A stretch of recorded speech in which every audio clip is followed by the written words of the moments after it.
Well, it's great to be here.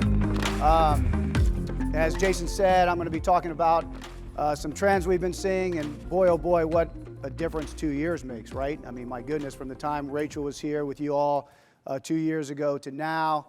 I do want to, make sure to pause before we get started and start with a couple of acknowledgments. First of all, I don't know if there are enough accolades and kudos for the work that Influence Group does, Jason and Michael and the rest of that team, but also for bringing us together again. These in-person settings are just so valuable, and I just want to thank Jason and the Influence Group. Thank you so much. And thanks for having us. And I also want to, I've been in, at the intersection of buildings and sustainability and health and resilience for almost 20 years. I started with a stint in the Clinton administration. I ran advocacy and policy for the U.S. Green Building Council for almost 10 years. I ran the commercial buildings program at the Department of Energy, which included the Better Buildings program, which I hope many of you are participants of. And now I've landed over here at IWBI, and I've seen what market transformation is all about. We talk about it a lot.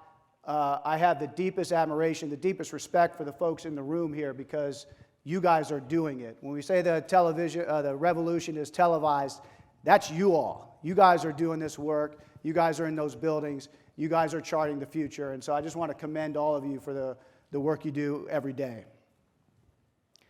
Well, I'm here to talk about some trends and do some future casting, if you will. And so I'll jump into these.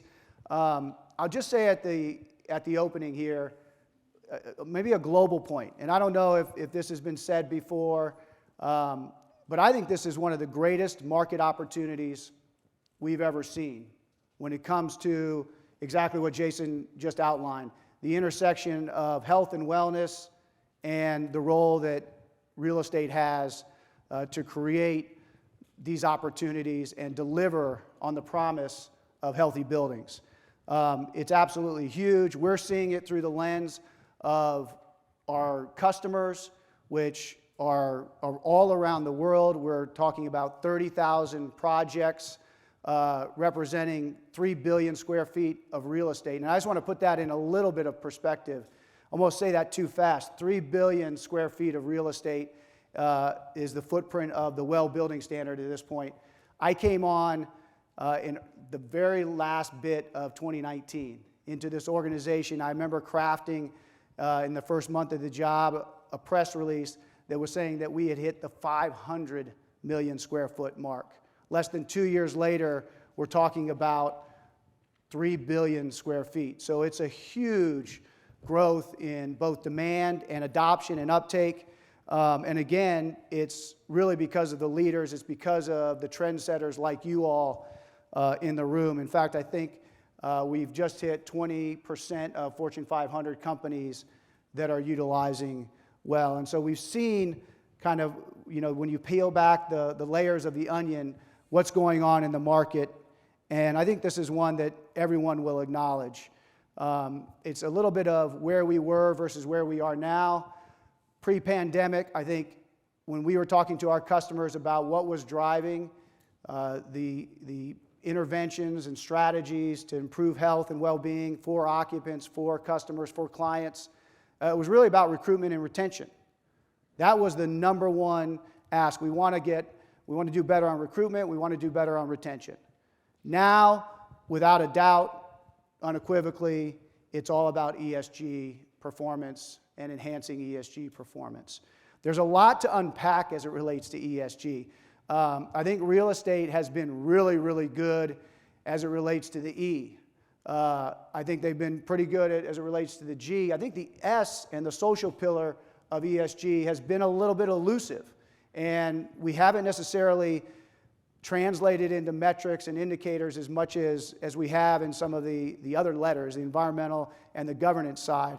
So there's work to do, but it's also a huge opportunity, and some of the things that we're doing together with industry, I think, is part of this trend. First off, when it comes to health, it has traditionally been, I would argue, underrepresented. And so again, there's an opportunity to kind of pull the market and do a lot more as it relates to the S and particularly as it relates to H.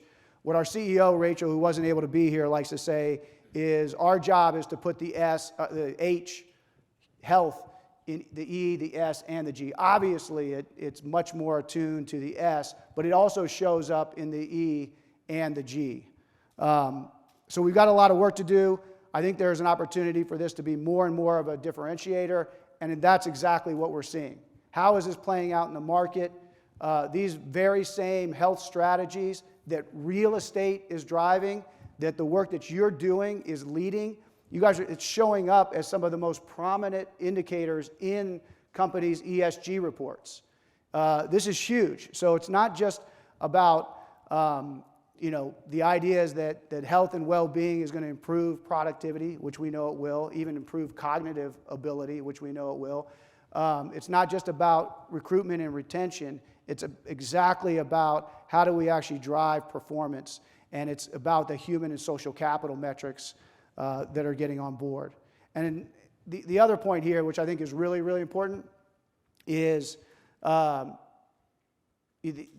real estate's been out ahead on this. And I think a lot of it has to do with GRES. Hands up for folks who know GRES, who submit their data to GRES. Hopefully a lot of you do. But that benchmark tool has been a huge help. And we collaborated about 3 years ago with a group called the Green Health Partnership to make sure that there was a health and well-being module in that program. That module has now been fully embedded in the GRES benchmark. And again, I think it's been an opportunity to show why, once again, real estate is out in front, why they're pioneering solutions and getting ahead of it. That's not the case across all the ESG frameworks, all these various arbiters. I think in probably what was one of the worst timed announcements ever, I think GRI came out with a point maybe in late 2019, early 2020, and they were basically making the argument that health was not necessarily material. Then the pandemic hit. Then we were all grappling with COVID. Then everybody was looking at what do we do as it relates to health and social capital performance and management. And clearly not true. We've pulled in through our Investing for Health initiative investors who want to know more. They want much more transparency, much more rigor in what's going on as it relates to these health and social indicators. And again, that's happening, and I'd say real estate's ahead of the field. My timing is not working up here, so just make sure to let me know where I am on time. I don't encroach on Dan's time. The other big trend, and this is probably the primary priority of our CEO, Rachel Hodgson, and that's health equity and the role that buildings and the built environment play in leveling the playing field and improving health equity. This is a big issue. We teamed up with Risa Lavisa-More, who was the longtime head of the Robert Wood Johnson Foundation. And I remember early conversations with her. This is years ago.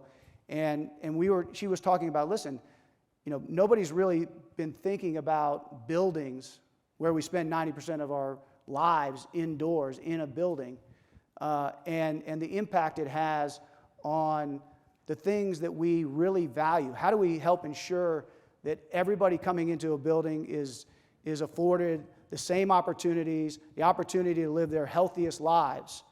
And this one's, I think, really crucial. I think we're still a lot in terms of where we are. We're on the ground floor. I think there's a lot of listening to do. I think there's a lot of conversations to have. But what's really meaningful to me, and the way I translate this is, how do our buildings reflect our values, right? And I think a lot of you all are doing this, embracing this. But real estate's done this in the past. Inclusivity, accessibility, certainly accessibility. I think we've come so far in terms of accessibility. But also fairness, also justice, also respect and dignity. And whether it's a gender-neutral sign on the bathrooms, whether it's ramps, all these solutions, all these interventions, I think there's an opportunity to embrace this and really drive health equity in the market. All right, this one is Any data geeks in the audience? It's a quiet crowd. Come on, shout it up. I know our next speaker is going to ask the same question. It's all about data. We're going so quantitative, right? Everything is measured. In the old days, it was like a thin folder. Now it's like half of your hard drive on your computer. And that's exciting. I love this. This always reminds me of Mayor Bloomberg. And I don't know if anybody's ever had a chance to see Mayor Bloomberg speak over 15 years. Every speech I've ever seen him do, it's like uncanny. He will say one of the same things over and over again. You can't manage what you don't measure. And I know that's not his term. We all say that, but he would always drum that into people. And it's so true, right? And this is not just about measurement anymore. This is getting so sophisticated. When I was at DOE, we had a whole tranche. We had about $15 million a year going into sensors and control technologies. How do we really lift smart buildings to drive a whole variety of social causes, from sustainability to resilience to health? And I think that the future of where we are right now and coming out of a pandemic, this data, and more importantly, the transparency of that data is so, so important. And again, I'm sure Dan is going to talk quite a bit about that. But this is happening now. And I think if you looked at the market just maybe 5, 6, 7 years ago, some of this was not so much prime time ready, at least from my vantage point. But we are getting to a point, and I would, say that there a lot of value has been provided by groups like Carrier, Johnson Controls, Trane, Ingersoll Rand, all these groups that, by the way, we're partnering with, have done so much great work on the energy and environmental side to better understand the data, to better understand the real-time metrics of your energy use, your occupancy, what's going on with CO2, but now moving into these other health and well-being indicators. And so this marriage, and we're driving this together. I think what's really cool about this is I used to say that partnership is the new leadership, that cooperation is the new competition. We're bringing all these disparate service providers, these OEMs together to really think about how do we continue to be really bullish on decarbonization, right, and climate change solutions, while also ensuring that we do no harm, and in fact, we improve indoor air quality simultaneously. That's, I think, imperative moving forward. That's a big one. My timing is up here, so I've gone a little bit slower than I would have liked, so I'm going to speed up. This one is a no-brainer. Everyone's heard this, right? How do we make sure that we avoid the great resignation and we jump into the great retention? I want to revert back to what Risa Lavisa-More, and a term that she's coined at Robert Wood Johnson Foundation, and that is the culture of health. This one's really about how do we inculcate a culture of health, institutionalize everything that we're doing from a human and social capital management, which sounds so esoteric and robotic, and really make that into interventions that Brett will be talking about and others across the course of the conference, to make this real, so we are attracting the best talent, we're retaining the best talent.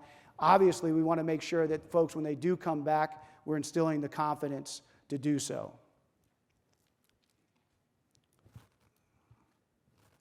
Sorry, let me just back up one. Yep. So this last trend that I want to get into is it also bridges to that point about flexibility, right? And I think we all are thinking about, one, what does it mean to come back? What does it mean to be seamless in coming back to work, where folks can also be working from home and have the same amenities?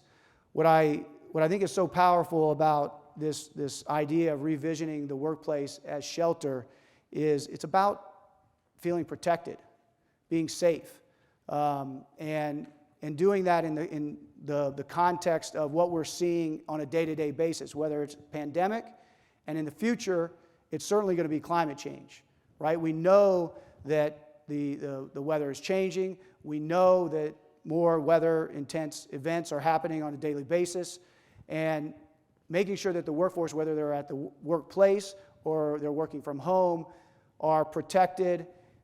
This is about resilience and the future of the workplace, but it's really absolutely tied with health.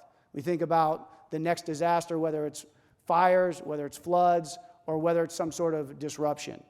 So that's a huge one.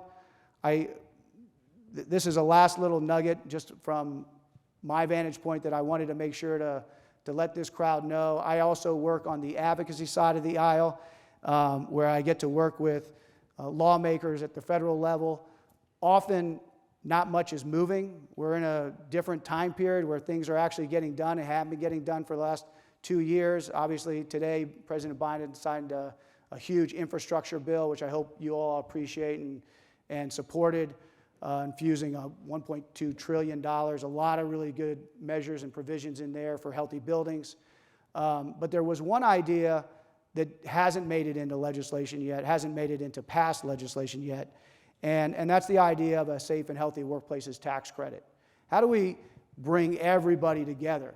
I think everybody in this room, all of you have the capacity, the wherewithal to jump in to the types of solutions that we're talking about right now if you aren't already. But there's so many folks. Think of all those businesses on Main Street. The new normal has shifted. The expectations of what a workplace is has completely shifted. They've called it a paradigm shift, and the moment they called it a paradigm shock, right? So one of the things that we're doing is teaming up with industry, we're teaming up with NGOs, other like-minded groups to make sure that lawmakers take this idea seriously. Senators Portman, Senator Sinema have introduced a bill. It would be $20 to help incent businesses to do the exact things that we're recommending in WELL and other health and well-being strategies and interventions. And in addition, there's a big opportunity. I think that we've been a little bit too parochial in some of our existing incentives, specifically on energy efficiency. And I hail from energy efficiency. I've been advocating for those policies for almost 2 decades, and they're so important. But how do we make sure that they're also embedding all those solutions that we know need to be there in tandem on the health side, and particularly the indoor air quality side? So that's a big one. My last slide here, it's just, this one's easy. You know, when I see this slide, we're looking up, it's blue skies, but it's an opportunity for all of us to come together and be bold, right? We don't want to be passive. Continue to be leaders, continue to be pioneers, continue to be trendsetters. And I think one of the things that you'll see with these 5 trends is the wind's at our back. This is one of the greatest market opportunities, moments. We're at the ground floor to really drive where we go from here. So let's take the bull by the horns and let's do it. Thank you.